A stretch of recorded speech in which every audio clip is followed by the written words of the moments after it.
தேவனுடைய பரிசுத்த நல் நாமத்திற்கு மீண்டும் ஒரு விசை துதியும் கனமும் மகிமையும் உண்டாவதாக.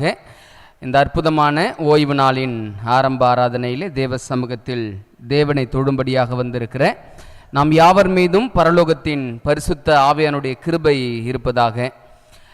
கடந்த வாரத்தில் பணக்குடி பகுதியில் ஒரு 5 நாட்கள் எஃபோர்ட் மீட்டிங்கில் பேசும்படியான பாக்கியத்தை ஆண்டவர் கொடுத்தார். கடந்த வாரத்தில் 5 நாட்களும் அங்கு இருந்த வேளையிலே திருச்சபைக்கான ஆராதனைகள் எல்லாவற்றிலும் மூப்பரோடு இணைந்து ஆராதனையில் பங்கெடுத்து ஆராதனையை சிறப்பாய் முடித்த ஒவ்வொரு பிள்ளைகளையும் தேவன் தாமே ஆசீர்வதிப்பாராக. பரலோக தேவனுடைய கிருபை தொடர்ந்து பிள்ளைகளோடு கூட இருந்து அவருடைய ஊழியத்திலே உங்களை பெருக்கமாய் ஆண்டவர் பயன்படுத்தும்படியே நான் தொடர்ந்து ஜெபித்துக் கொள்கிறேன். தொடர்ச்சியாக நல்ல ஒரு வேத பாடத்தை ஒவ்வொரு ஓய்வு நாள் ஆரம்ப ஆராதனைகளில் நாம் படித்து கொண்டு வருகிறோம். செவன்த் டே அட்வென்டிஸ்ட் திருச்சபையினுடைய அஸ்திவாரம் ஆசரிப்பு கூடார சத்தியத்தை நம் தொடர்ச்சியை படித்து கொண்டு வருகிறோம். போன வாரத்துக்கு முந்தின வாரம் 4வது பாடத்தை படித்தோம். ஜீவபலியினுடைய அனுபவம். ஆசரிப்பு கூடாரத்தில் ஒவ்வொரு பகுதியும் தேவன்தான் ஆலயம் அப்படின்னா நாமும் ஆலயமாய் மாற வேண்டும் என்பதற்காக கிறிஸ்து நமக்காக ஆலயமாக மாறினார். அந்த ஆலயத்தினுடைய ஒவ்வொரு அனுபவமும் நம்முடைய வாழ்க்கையில் இருக்க வேண்டும் என்ற காரியத்தை அடிப்படையாக கொண்டு நம்ம தொடர்ச்சியாக படித்து கொண்டிருக்கிறோம். 4வது வார பாடத்தை சற்று நினைவுபடுத்தி இந்த 5வது பாடத்திற்குள்ளாக நாம் கடந்து செல்ல வேண்டும் என்று ஆசிக்கிறேன். 4வது பாடம் ஜீவபலி என்ற தலைப்பில் நம்ம பாடத்தை படித்தோம். ஜீவபலி என்ற அந்த பாடத்தினுடைய சாராம்சம் என்ன அப்படின்னா, ஆலயத்தில் 3 பகுதி இருக்கிறது. பிரகாரம், பரிசுத்த ஸ்தலம், மகா பரிசுத்த ஸ்தலம். அதில் முதல் பகுதியை தான் நம்ம படிச்சுக்கிட்டு இருக்கிறோம். பிரகாரத்தில் 2 பொருட்கள் உண்டு. அதில் முதல் பகுதி என்ன அப்படின்னா பலிபீடம். அந்த பலிபீடத்தினுடைய அனுபவம் நம்முடைய வாழ்க்கையில் இருக்க வேண்டும் என்ற காரியத்தின் அடிப்படையில் கிறிஸ்து ஜீவபலியாக மாறினது போல நாமும் ஜீவபலியாக மாற வேண்டும் என்ற காரியத்தை அற்புதமாய் கடந்த வாரத்துக்கு முந்தின வாரம் படிக்கும்படியாய் ஆண்டவர் உதவி செய்தார். ஜீவபலி என்பதற்கான அர்த்தம் என்ன அப்படின்னா உயிரோடு சாகுதல். அதை யாருடைய வாழ்க்கையில் படிக்க முடியும் அப்படின்னு படித்தோம். கிறிஸ்துவினுடைய வாழ்க்கையில தான் அதை படிக்க முடியும் என்று சொல்லி அந்த பாடத்தை படித்தோம். அதில் மிக முக்கியமாய் கெத்செமனே அனுபவத்தில் கிறிஸ்து அவருக்கு ஒரு சித்தம் இருந்தது, அவருக்கு ஒரு விருப்பம் இருந்தது. ஆனா எப்படி அவர் ஜீவபலியாய் மாறினார் அப்படின்னா அழகான ஒரு வார்த்தையை படித்தோம். என் சித்தம் அல்ல ஆண்டவரே, உம்முடைய சித்தமே ஆக கடவுது என்று சொல்லி தன்னை ஜீவபலியாக ஒப்பு கொடுத்தது போல நாமும் நம்முடைய வாழ்க்கையில ஜீவபலியாய் மாற வேண்டும் அப்படின்னா, ஆண்டவரே என் சித்தம் அல்ல உம்முடைய சித்தமே என் வாழ்க்கையில் ஆக கடவுது என்று சொல்லி ஆண்டவருடைய சித்தத்தை நிறைவேற்றுகிற வாழ்க்கை தான் ஜீவபலி என்ற பாடத்தை நம்ம படிச்சோங்க. ஆசரிப்பு கூடாரத்தில் பிரகாரத்தில் 2 பொருட்கள். அதில் முதல் பகுதியினுடைய அனுபவத்தை படித்த நாம் இன்னைக்கு 2வது பகுதியினுடைய அனுபவத்தை படிக்கும்படியாய் ஆண்டவருடைய சமூகத்தில் கடந்து வந்திருக்கிறோம். 2வது பகுதி தண்ணீர் தொட்டி. இந்த தண்ணீர் தொட்டியின் அனுபவம் நம்முடைய வாழ்க்கையில எப்படியா இருக்கிறது? அந்த தண்ணீர் தொட்டியின் அனுபவத்தை நம்முடைய வாழ்க்கையில நாம் உடையவர்களாய் என்ன செய்ய வேண்டும்? கிறிஸ்துவனுடைய வாழ்க்கையில இந்த தண்ணீர் தொட்டியின் அனுபவம் இருந்ததா என்பதை நீங்கள் நானும் ஒரு கணம் வேத பகுதியை வாசித்து இந்த நாள் சத்தியத்துக்குள்ள கடந்து செல்ல இருக்கிறோம். பரலோகத்தின் பரிசுத்தமுள்ள தேவன் இந்த நாள் சத்தியத்தை நமக்கு சொல்லிக் கொடுக்கும்படியாய் ஒரு சிறு ஜெபத்தை ஏறெடுத்து கடந்து போலாங்களா? எங்களை அன்பாய் அதிகமாய் நேசிக்கிற எங்கள் பரலோகத்தின் நல்ல தேவனே, அப்பா, எங்க திருச்சபையினுடைய அஸ்திபாரத்தை நாங்க படிச்சுக்கிட்டு இருக்கிறோம். ஏன் இந்த செவன்த் டே அட்வென்டிஸ்ட் திருச்சபை? உலகத்துல எத்தனையோ திருச்சபைகள் இருக்கிற பொழுது பரலோகத்தின் ஆண்டவர் ஏன் இந்த செவன்த் டே அட்வென்டிஸ்ட் திருச்சபையை கர்த்தர் ஏற்படுத்தினீர் என்ற நோக்கத்தை நாங்கள் தொடர்ச்சியாய் படித்துக் கொண்டிருக்கிறோம். என் தகப்பனே, இந்த பரிசுத்த 7ஆம் நாளாகிய ஓய்வு நாளில் உங்க சமூகத்துல வந்து இந்த சத்தியத்தை படிக்க நாங்க வந்திருக்கிறோம். அப்பா, எங்களுக்கு சொல்லி கொடுங்கப்பா. உங்க வேதம் எங்களோடு பேசட்டும். ஜீவபலி அந்த பலிபீடத்தினுடைய அனுபவம் எங்க வாழ்க்கையில் எப்படியா இருக்க வேண்டும் என்பதை படித்த நாங்க 2வது அனுபவத்தை படிக்கும்படியாய் கடந்து வருகிறோம். கர்த்தர் எங்களை கரம் பிடித்து நடத்துவீராக. இந்த நாள் சத்தியத்தை கேட்கிற ஒவ்வொரு பிள்ளைகளையும் ஆண்டவர் தாமே ஆசீர்வதிப்பீராக. தொடர்ந்து உம்முடைய கிருபையினாலும் இரக்கத்தினாலும் எங்களை நடத்த வேண்டும் என்று இயேசுவின் வழியாய் ஜெபிக்கிறோம். எங்கள் ஜெபம் கேளும் நல்ல பிதாவே, ஆமென்.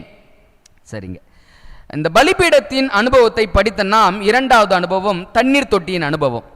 இந்த தண்ணீர் தொட்டியின் அனுபவத்தை கொஞ்சம் நம்ம புரிஞ்சுக்கிறதுக்கு ஒரு மிக முக்கியமான காரியங்களை நம்ம கொஞ்சம் யோசிக்க வேண்டியதாக இருக்கிறது. என்ன அப்படின்னா, பலிபீடத்தின் அனுபவம் ஒரு ஆத்துமா உயிரோடு மரிக்கிற அனுபவம்னு சொன்னோம் இல்ல? அதுதான் ஜீவ பலி. என் சித்தம் அல்ல ஆண்டவரே, உங்க சித்தம் தான் இந்த உலக வாழ்க்கையில என் வாழ்க்கையில் நிறைவேற வேண்டும். இன்னைக்கு அநேக நேரங்கள்ல இந்த ஜீவ பலி, அந்த பலிபீடத்தின் அனுபவம் நம்முடைய வாழ்க்கையில இல்லாமல் போகிறபடியினால உலகத்தின் மக்கள் எல்லாம் ஒரு கேள்வி ஈஸியா நம்ம கிட்ட கேட்டுறாங்கன்னு நான் சொன்னேன். என்ன கேள்வி ஞாபகம் இருக்குதா யாருக்காவது? நீங்களா ஒரு கிறிஸ்தவரா?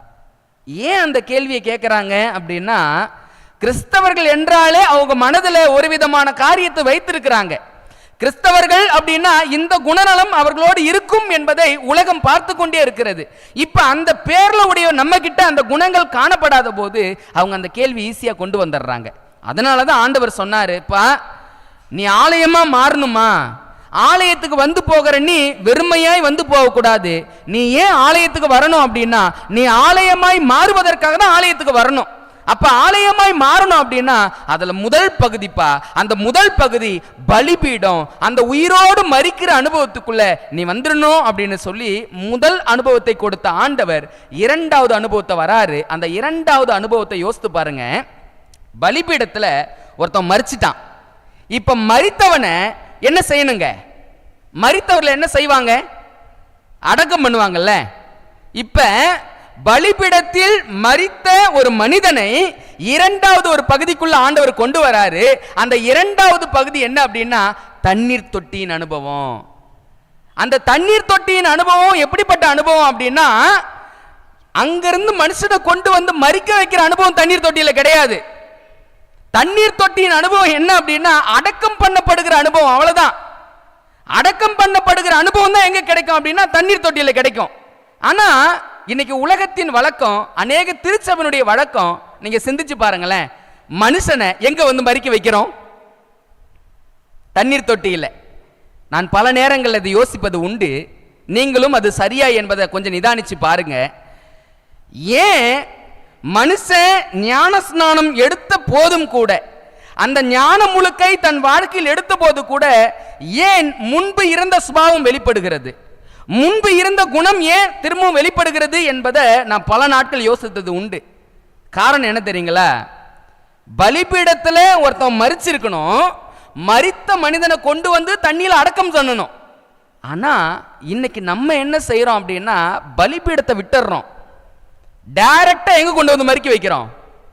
அடக்கம் பண்ற இடத்துல அவனை மரிக்க வைக்கிறோம்னு நினைக்கிறேன். அது மரிக்கிற அனுபவம் கிடையாது. தண்ணீர் தொட்டியின் அனுபவம் அடக்கம் பண்ற அனுபவம். இப்ப மரிக்காத ஒருவனை கொண்டு வந்து அடக்கம் பண்றோமா? இப்ப அடக்கம் பண்ணவன் திடீர்னு உயிர் தெரிந்தானா என்ன நடக்குது? மாம்சத்தின் கிரியைகள் வெளிப்பட்டுறது இல்ல. நீங்க சிந்திச்சு பாருங்க.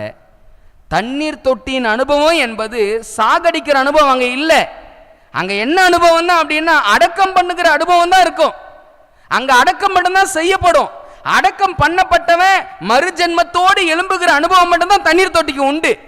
ஆனா இன்னைக்கு அந்த பலிபீடத்தை விட்டு கடந்து வந்து அடக்கம் செய்யப்பட வேண்டிய மனிதன் டைரக்டா பலிபீடத்துக்கிட்ட போறதில்ல. அவன் எங்க வந்தாரான்னா தண்ணீர் தொட்டிக்கிட்ட வந்துடுறான். உலகத்தில் ஒரு வழக்கம் இருக்குது, இந்த பேச்சு ஒருவேளை நம்ம பகுதியில் இருக்குதான்னு தெரியல. ஒரு வாலிபன் கொஞ்சம் அடங்காம அப்படி வீட்டுக்கு கட்டுப்படாம அவனுடைய போக்கில் போய்கிட்டே இருக்கிறான் அப்படின்னா பெரியவங்கலாம் ஒரு ஆலோசனை சொல்லுவாங்க தாய் தகப்பனுக்கு. என்ன ஆலோசனை யாருக்காவது தெரியுங்களா? ஒரு வாலிபன் தன் வாழ்க்கை அடக்கி வாழாம அவன் இஷ்டத்துக்கு அவன் போக்குக்கு வாழ்ந்து கொண்டிருக்கிறான்னு வச்சுங்களேன், உடனே முதியோர்கள் ஒரு ஆலோசனை சொல்லுவாங்க அவனுடைய தாய் தகப்பனுக்கு. என்ன தாய் தகப்பனுக்கு என்ன ஆலோசனை வரும்? அவனுக்கு ஒரு கால் கட்டு. அப்படின்னா என்னங்க அர்த்தம்? அவனுக்கு ஒரு கல்யாணத்தை பண்ணி வச்சுட்டு அவன் என்ன பண்ணிடுவான்? நீங்க யோசித்து பாருங்க. எக்ஸாக்ட் இந்த மனநிலை கிறிஸ்தவத்தில் இருக்குது. என்ன தெரியுங்களா? ஒரு மனுஷன் சரியில்லாத வாழ்க்கையை வாழ்ந்துகிட்டு இருக்கிறான் அப்படின்னா, ஒரு மனுஷன் பாவத்தோடு ஜீவித்து கொண்டிருக்கிறான்னா உலகம் சொல்லுது அவனுக்கு ஒரு ஞானஸ்நானத்தை கொடுத்து விட்டுருங்க, அவன் சரியாயிடுவான். இது சரிங்களா?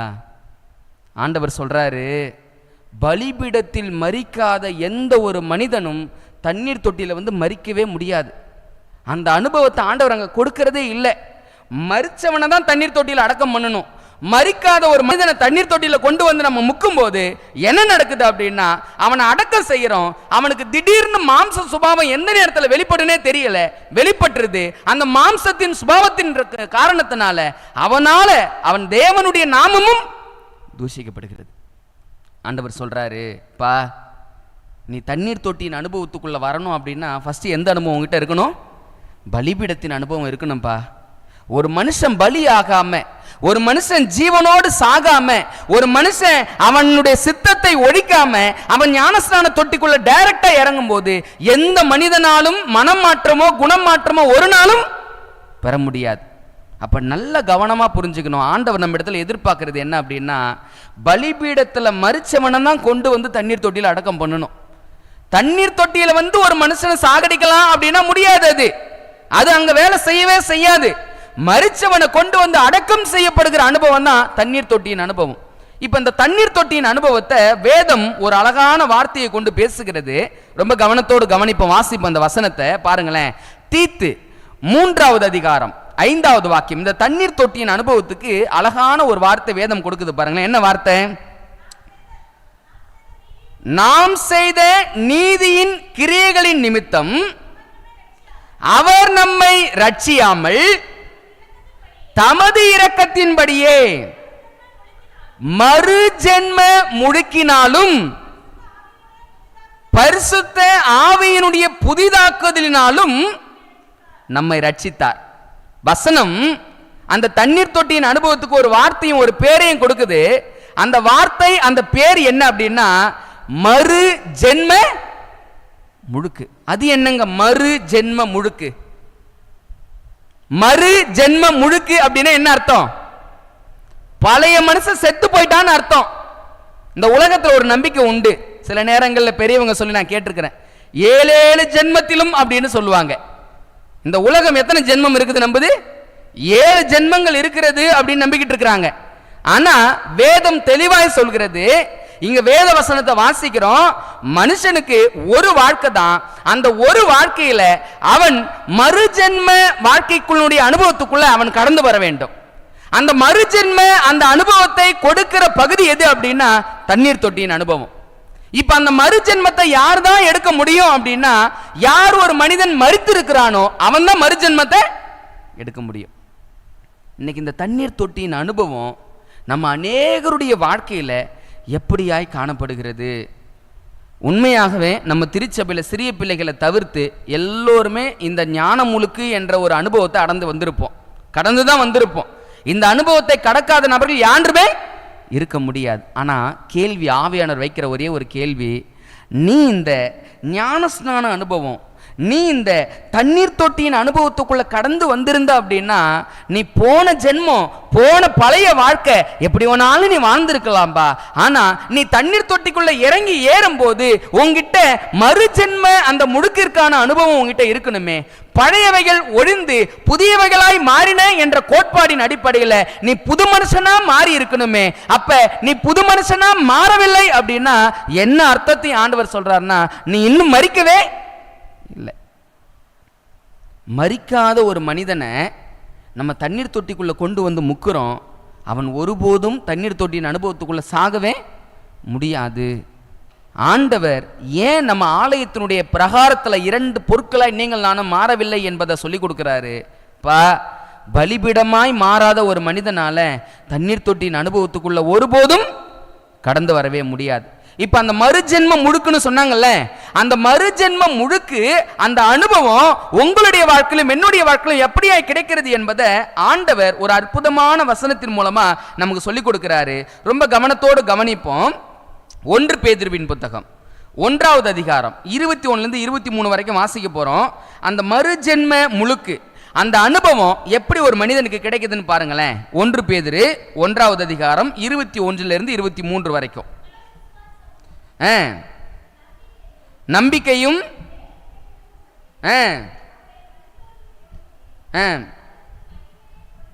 வாசிங்க சிஸ்டர்.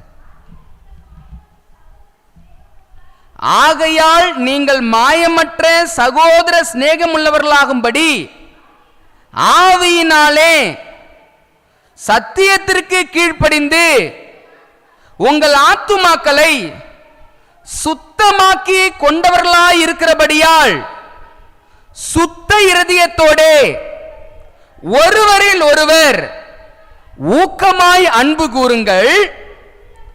அழிவுள்ள வித்தினாலே அல்ல, என்றென்றைக்கும் நிற்கிறதும் ஜீவனுள்ளதுமான. நல்ல கவனமா கவனிக்கணும். ஏற்கனவே மனுஷன் மரிக்கிறான். அந்த மரிச்ச மனுஷனை எப்படி ஜீவாத்மாவை திரும்ப ஆண்டு கொண்டு வர்றாருன்னு பாருங்க. வசனம் சொல்லுது, ஜீவனுள்ளதுமான தேவ வசனமாகிய அழிவில்லாத வித்தினாலே மறுபடியும் ஜெனிப்பிக்கப்பட்டீர்களே. அந்த வார்த்தையை கவனமா கவனிங்க. அழிவுள்ள வித்து இல்ல, அழிவில்லாத வித்து. அந்த வித்து எதுன்னு சொல்றாருன்னா வசனமும் சொல்றார். ஒரு மனுஷன் எப்படி மீண்டும் ஜனிப்பிக்கப்படுகிறான், ஒரு மனிதன் மீண்டும் எப்படி மறுஜென்ம அனுபவத்தை அடையிறான், ஒரு மனிதன் எப்பொழுது மீண்டும் தன் வாழ்க்கையை புதுப்பிக்கிறான் அப்படின்னா அவனுக்குள்ளாக வேத வசனம் இருக்கிறபடினால அவன் மறுஜென்ம அந்த அனுபவத்தை அவன் என்ன செய்யறானா அடையிறான். நீங்கள் நானும் சிந்திச்சு பார்ப்போம். எத்தனை பேர் ஒவ்வொரு வாரமும் சத்தியத்தை கேட்கிறோம், தினந்தோறும் வேதம் வாசிக்கிறோம், தினந்தோறும் ஆண்டவர் ஏதோ ஒரு வகையில் நம்ம கிட்ட பேசிக்கிட்டு தான் இருக்கிறார், வேத வசனமோடு பேசிக்கிட்டு தான் இருக்குது. அந்த பேசுகிற வசனத்தை எத்தனை பேர் உங்களுடைய வாழ்க்கையிலும் என்னுடைய வாழ்க்கையிலும் அப்படியே கடைபிடித்து வாழ்கிற ஒரு வாழ்க்கை இருக்கிறது என்பதை நீங்கள் சிந்திச்சு பார்க்கணும். ஏன் அப்படின்னா ஆலயத்தில் இரண்டாவது பகுதி தண்ணீர் தொட்டியின் அனுபவம். அந்த தண்ணீர் தொட்டியின் அனுபவம் கொடுக்கிற ஆசீர்வாதம் என்ன அப்படின்னா மறுஜென்மம் முழுக்கு. மறுஜென்மம். பழைய மனுஷன் இல்ல, புது மனுஷன். அந்த புது மனுஷனா தண்ணீர் தொட்டியில முழுங்கினா மட்டும் போதுமா அப்படின்னா இல்ல. தண்ணீர் தொட்டியில் முழுகிறவன் அடக்கம் செய்யப்படுகிறான். இப்ப அடக்கம் செய்யப்பட்ட மனிதன் எப்படி புது ஜீவாத்மாவாக மாறுகிறான் அப்படின்னா அழிவில்லாத வித்தாகிய தேவனுடைய ஜீவனுள்ள வசனம் அவன் என்ன பண்ணுதான் உயிர்ப்பிக்கிறதா. ஒரு உதாரணம் சொன்னா புரியும் பாருங்களேன். யோவான் 5வது அதிகாரத்தில் ஒரு சம்பவம் இருக்குது. அந்த சம்பவம் என்ன அப்படின்னா, பிரேத குடியில் உள்ள அனைவரும் அவருடைய சத்தத்தை கேட்கும் காலம் வரும், அப்பொழுது மரித்தோர் அழிவில்லாதவர்களாய் எழுந்திருப்பார்கள் அப்படின்னு சொல்லுது பாருங்க. ஆண்டருடைய வசனம், அவருடைய வார்த்தை ஒரு மனிதன் என்ன செய்யுது அப்படின்னா மீண்டும் உயிர்ப்பிக்கிறது. ஜெனிப்பிக்கப்படுதல் அப்படின்னா உயிர்ப்பிக்கப்படுதல் என்ற வார்த்தையுடைய அர்த்தமுடையதா அது இருக்குது. இன்னைக்கு சிந்திச்சு பார்ப்போம் நீங்கள் நானும். பிரகாரத்தில் 2 பகுதி, ஒன்று பலிபீடம், இரண்டாவது தண்ணீர் தொட்டி. இப்போ அந்த தண்ணீர் தொட்டியின் அனுபவத்துக்குள்ள பல வருஷத்துக்கு முன்னாடி நம்ம கடந்து வந்துட்டோம். அந்த தண்ணீர் தொட்டியின் அனுபவத்துக்குள்ள பல ஆண்டுகளுக்கு முன்னாடி நம்ம கடந்து வந்திருக்கிறோம். ஆனா பல ஆண்டுகளுக்கு முன்னாகவே கடந்து வந்த என்னுடைய வாழ்க்கையை நான் சிந்திச்சு பார்க்கிறேன். என்னுடைய வாழ்க்கையை நான் சிந்திக்கும் போது இன்னும் அந்த ஞானம் முழுக்க எடுக்கிறதுக்கு முன்னாடி இருந்த குணமே என் வாழ்க்கையில் இருக்குதா? அந்த ஞானம் முழுக்க எடுக்கிறதுக்கு முன்னாடி இருந்த சுபாவமே இன்னும் எனக்குள்ள இருந்துகிட்டு இருக்குதா? அந்த ஞானம் முழுக்க எடுக்கிறதுக்கு முன்னாடி இருந்த அந்த ஜென்ம சுபாவம் இன்னமும் என்னை ஆளுகை செய்து கொண்டிருக்கிறது அப்படின்னா நான் இன்னும் எந்த அனுபவத்துக்குள்ள வரல தெரியுங்களா? மறுஜென்ம முழுக்கின் அனுபவத்துக்குள்ள வரல. ஏன் மறுஜென்ம முழுக்கின் அனுபவத்துக்குள்ள வரல அப்படின்னா அதுக்கு முன்னாடி ஒரு பகுதி இருக்குது, பலிபீடத்தின் அனுபவம். அந்த பலிபீடத்தின் அனுபவத்துக்குள்ள வராத மனுஷனால மறுஜென்ம முழுக்கின் அனுபவத்துக்குள்ளேயும் வர முடியாது. நீங்கள் நானும் ஒரு காரியத்தை சிந்திச்சு பார்ப்போம். இன்னைக்கு பல நேரங்களில் இந்த தண்ணீர் தொட்டி வேலை செய்யாமல் போகிறதுக்கான காரணம் என்ன அப்படின்னா மரிச்சவனை கொண்டு வந்து அடக்கம் செய்தால் தண்ணீர் தொட்டி வேலை செய்யுங்க. மரிக்காத ஒரு மனிதனை கொண்டு வந்து தண்ணீர் தொட்டியில் முக்கி எடுத்தாலும் சரி, என்ன செய்தாலும் சரி, அந்த தண்ணீர் தொட்டியின் அனுபவம் ஒரு மனுஷக்குள்ள எப்பொழுதும் வரவே வராது. இன்னைக்கு ஆவியானவர் 2 கேள்விகளை நம்ம முன்னாடி வச்சு இந்த ஆராதனை விட்டு கடந்து செல்ல வேண்டும் என்று ஆசிக்கிறார். அந்த காரியம் என்ன என்பதை நம்ம சிந்திச்சு பார்க்கும்போது தண்ணீர் தொட்டிக்குள்ள போய் ஒரு மனுஷனால சாக முடியாது. ஏன் அப்படின்னா அவன் ஏற்கனவே கல்வாரி சிலுவையை பார்த்து பலிபீடத்தின் அனுபவத்துக்குள்ள அவன் வந்திருக்கணும், மரிச்சிருக்கணும். மரித்த மனிதனை தான் கொண்டு போய் தண்ணீர் தொட்டியில் அடக்கம் செய்ய முடியும். மரிக்காத ஒரு மனுஷனை தண்ணீர் தொட்டியின் அனுபவத்துக்குள்ள ஒருபோதும் கொண்டு வரவே முடியாது. இன்னைக்கு நீங்கள் நானும் அந்த 2 கேள்வி அப்படின்னு சொன்னதில் முதல் கேள்வி, நான் பலிபீடமாய் மாறி இருக்கிறேனா? இரண்டாவது கேள்வி, பலிபீடமாய் மாறி இருக்கிற என்னுடைய வாழ்க்கையில் ஒருவேளை நான் பலிபீடமாக மாறிட்டேன் அப்படின்னா இந்த தண்ணீர் தொட்டியின் அனுபவம் என் வாழ்க்கையில் இருக்கிறதா? நான் மறுஜென்மம் முழுக்கினுடைய அனுபவத்தை உடையவனாக இருக்கிறேன்னா? சத்தியத்தை அறியாததற்கு முன்னாடி நான் எப்படிப்பட்ட வாழ்க்கை வேணாலும் வாழ்ந்திருக்கலாம். வேத வசனத்தை நான் படிக்காத முன்னாடி வரைக்கும் நான் எப்படிப்பட்ட வாழ்க்கை வேணாலும் வாழ்ந்திருக்கலாம். ஆனால் நான் வேத வசனத்தை படித்து சத்தியத்தை புரிந்து இதுதான் சத்தியம் என்பதை அறிந்து அந்த சத்தியத்தை என் வாழ்க்கையில் நான் வைத்திருக்கும் பொழுது எனக்குள்ளாக எப்படிப்பட்ட அனுபவம் இருக்க வேண்டும் என்பதை ஆவியானவர் ஒவ்வொருவருடைய உள்ளங்களிலும் கேள்விகளாய் வைக்கிறார். நீங்கள் நானும் அந்த கேள்விகளுக்கு என்ன விடை எழுத போகிறோம் என்பதை சிந்திச்சு பாருங்க. ஒரு கேள்வியோட நான் முடிக்க போறேன். இயேசு கிறிஸ்து ஞானஸ்நானம் எடுத்தாருங்களா இல்லைங்களா? இந்த ஞான முழுக்கின் அனுபவத்துக்குள்ள வந்தாரா இல்லையா? வந்தார் இல்லைங்களா? நல்லா கவனமாக கவனிக்கணும் கேள்வியே. நான் பாவி, என் சுபாவம் மரிக்கணும். என் சுபாவம் மரிச்சாதான் நான் பரலோக ராஜ்யத்துக்குள்ள போக முடியும். கிறிஸ்துவினுடைய அந்த சுபாவத்தை நான் அடைய முடியும் என்பதை நீங்கள் நானும் புரிந்து வைத்திருக்கிறோம். பலிபீடத்தின் அனுபவம், பலிபீடத்தினுடைய அனுபவத்தை கடந்து தண்ணீர் தொட்டியின் அனுபவம், அந்த தண்ணீர் தொட்டியின் அனுபவத்தில் தான் மறுஜென்மம் எனக்கு கிடைக்கிறது. வேதத்தில் நான் எங்கே வாசித்தாலும் கிறிஸ்து பாவி என்று என்னால் நிரூபிக்க முடியுமா? முடியாதுல்ல. கேள்வி ரொம்ப ஈஸியான கேள்வி தான். யாராவது தெரிஞ்சால் வரும்போது, நாளைக்கு வரும்பொழுது கூட பதிலை கொண்டு வாங்க. கிறிஸ்து ஏன் ஞான முழுக்கை எடுத்தார்? கிறிஸ்து ஏன் இந்த ஞான முழுக்கின் அனுபவத்துக்குள்ள வந்தார்? நான் பாவி, நான் மரிக்கணும், என் சுபாவம் மரிக்கணும். என் சுபாவம் மரிக்காம என் சுபாவத்தோடு, இந்த பாவ சுபாவத்தோடு என்னால் பரலோக ராஜ்யத்துக்குள்ள போக முடியாது. ஆனால் கிறிஸ்து பாவம் அறியாதவர், கிறிஸ்து பரிசுத்தமானவர். அந்த பரிசுத்த தெய்வம் தண்ணீர் தொட்டிக்குள்ள இறங்க வேண்டும் என்ற தேவை எங்கிருந்து வந்தது? அவர் தண்ணீர் தொட்டிக்குள்ள இறங்க வேண்டிய அந்த தேவை எங்கிருந்து உருவானது? அவர் எதற்காக இந்த தண்ணீர் தொட்டியின் அனுபவத்துக்குள்ளாக அவர் வந்தார் அப்படின்ற ஒரு கேள்வியை நான் உங்க முன்னாடி வைத்து அனுப்புறேன். நீங்க நல்லா யோசிச்சு பாருங்க. விடை வேத வசனமா இருக்கணும். ஏன் கிறிஸ்து ஞான முழுக்கு எடுத்தார்?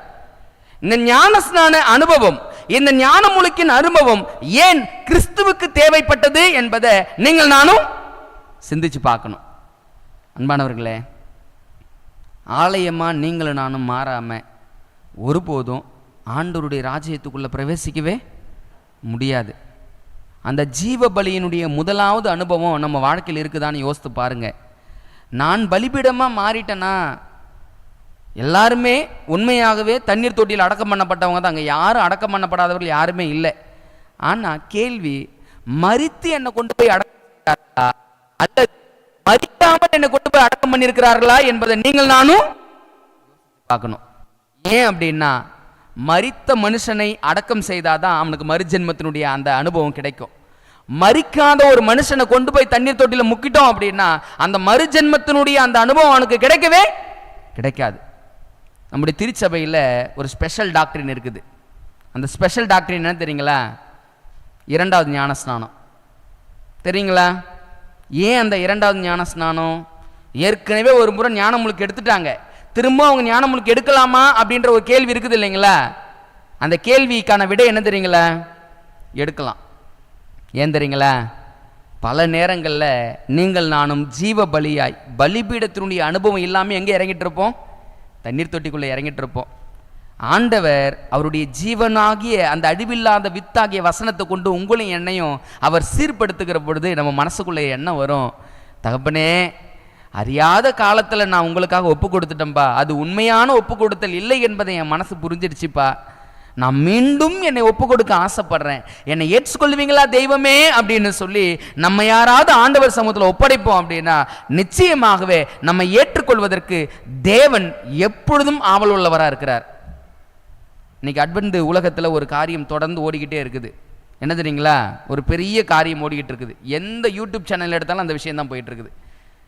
டைம் செட்டிங் என்ன அப்படின்னா, கிறிஸ்து இன்னும் ஓரிரு வருஷங்களுக்குள்ளாக ரிட்டர்ன் ஆக போறார், இரண்டாம் வருகை இருக்க போகுது அப்படின்ற ப்ராஃபஸியை எல்லாரும் பேசிக்கிட்டு இருக்கிறாங்க. நான் ஒருபோதும் இந்த காலத்தையும் நேரத்தையும் குறிக்கிற விஷயத்தில் உடன்படுவதே கிடையாது. ஆனால் நான் எதில் உடன்படுகிறவனா இருக்கிறேன் அப்படின்னா, இயேசு சீக்கிரம் வரப்போகிறார் என்ற காரியத்தில் உடன்படக்கூடியவனாய் நான் இருக்கிறேன். இன்னைக்கு இந்த ஆசரிப்பு கூடார சத்தியத்தில் முதல் பகுதி பிரகாரத்தினுடைய அனுபவம், பலிபீடத்தினுடைய அனுபவம், தண்ணீர் தொட்டியின் அனுபவம், இந்த 2 அனுபவத்தையும் உடையவர்களாய் நீங்கள் நானும் இருந்தாதான் பிரகாரத்தை விட்டு எந்த அனுபவத்துக்குள்ளே போக முடியும்? பரிசுத்த ஸ்தல அனுபவத்துக்குள்ளே போக முடியும். இன்னைக்கு ஒரே ஒரு கேள்வியோடு இந்த இடத்த விட்டு கடந்து போவோம். எத்தனை பேர் பிரகாரத்தினுடைய அனுபவத்தை நிறைவேற்றினவர்களாய் நீங்கள் நானும் வாழ்ந்து கொண்டிருக்கிறோம்? ஒவ்வொரு முறையும் ஆலயத்துக்கு வருகிறோமே, ஒவ்வொரு வாரமும் தேவனுடைய வசனத்தை கேட்கிறோமே, ஒவ்வொரு முறையும் ஆண்டவர் பாதத்தில் ஆண்டவரே நீங்க பேசுங்க நாங்க கேட்கிறோம் அப்படின்னு சொல்றோமே, கேட்கிறவர்களாகிய நீங்களும் நானும் எத்தனை பேர் இந்த பிரகாரத்தினுடைய அனுபவத்துக்குள்ள கடந்து வந்திருக்கிறோம்? தண்ணீர் தொட்டியின் அனுபவம் எனக்குள்ள வந்துருச்சா, பலிபீடத்தினுடைய அனுபவம் எனக்குள்ள வந்துருச்சா என்பதை நீங்கள் நானும் கேள்வியோடு வைத்து ஆண்டவர் சமூகத்திலிருந்து கடந்து போவாங்க. ஒருவேளை அந்த 2 அனுபவங்களும் நம்ம கிட்ட இல்லை அப்படின்னா, எப்படிப்பா நான் சாகிறது, என் மாம்சம் எப்படிப்பா மரிக்கணும் சொல்லி கொடுங்கப்பா, நான் எப்படி ஜீவபலியாய் மாறுவது எனக்கு கற்றுக் கொடுங்க ஆண்டவரேன்னு சொல்லி ஆண்டவர் பாதபடியில் நம்ம தேடணும் அப்படின்னா, நிச்சயமாய் கற்றுக் கொடுப்பதற்கு தேவன் ஆவல் உள்ளவராய் இருக்கிறார். இந்த தண்ணீர் தொட்டியின் அனுபவம் என் வாழ்க்கையில் இல்லை ஆண்டவரே, நான் இன்னும் மரிக்காமலே அடக்கம் பண்ணப்பட்டவனா இருக்கிறேன், என் மாம்சம் அடிக்கடி வேலை செஞ்சுக்கிட்டே இருக்குது, வேதத்தை படிக்கிறேன், சத்தியத்தை புரிஞ்சுக்கிறேன், எல்லாம் சரிதான் ஆண்டவரே, ஆனா என் மாம்சமும் ஒரு பக்கம் எனக்குள்ள வேலை செய்து கொண்டிருக்கிறது. இந்த பிரச்சனை நமக்கு மட்டும் இல்லைங்க. ஒத்த மனிதன் ஆசியா கண்டத்தை அசைச்சாரு. யார் தெரியுங்களா? பவுல் அப்போஸ்தலர். அவர் ஒரு வார்த்தையை சொல்றாரு. என்ன தெரியுங்களா சொல்றாரு? யார் என்னை இந்த மரண சரீரத்திலிருந்து விடுதலையாக்க முடியும்? ஒரு புறம் பாவத்துக்கு நான் வேலை செய்து கொண்டிருக்கிறேன், மறுபுறம் ஆண்டுடைய பிரமாணத்துக்கு நான் வேலை செய்து கொண்டிருக்கிறேன். யார் என்னை இந்த மரண சரீரத்திலிருந்து விடுதலையாக்க முடியும்? இந்த போராட்டம் இந்த பூமியில் இருக்கிற ஒவ்வொரு மனிதனுக்கும் உண்டுங்க. ஆண்டவருடைய எதிர்பார்ப்பு என்ன அப்படின்னா, அவர் வருகிற பொழுது அவர் இருக்கிற பிரகாரமாகவே நீங்கள் நானும் மாறணும் அப்படின்னா, கிறிஸ்து ஆலயம் நாமும் ஆலயமாக மாறணும். அவர் பலிபீடம் நாமும் பலிபீடமாக மாறி இருக்கணும். அவர் தண்ணீர் தொட்டியின் அனுபவத்துக்குள்ளே வந்தார், நீங்கள் நானும் தண்ணீர் தொட்டியின் அனுபவத்துக்குள்ளே வரணும். நீங்கள் சிந்திச்சு பாருங்கள், இத்தனை வருட கிறிஸ்தவ வாழ்க்கையில் எத்தனையோ வேத வசனங்களை சத்தியங்களை படிச்சிருக்கிறோம், எத்தனை சத்தியங்களை வாழ்க்கையில் அப்ளை பண்ணியிருக்கிறோம், கடைபிடிக்க கொண்டு வந்திருக்கிறோம், எத்தனை சத்தியங்களை நடைமுறை வாழ்க்கையில் நம்ம பயன்படுத்தி இருக்கிறோம். அதுதாங்க ஒரு மனுஷனை தண்ணீர் தொட்டியினுடைய அனுபவத்துக்குள்ள கொண்டு வரும். அழிவில்லாத வித்தாகிய வேத வசனம் தான் உங்களை என்னை சுத்திகரிக்கும்.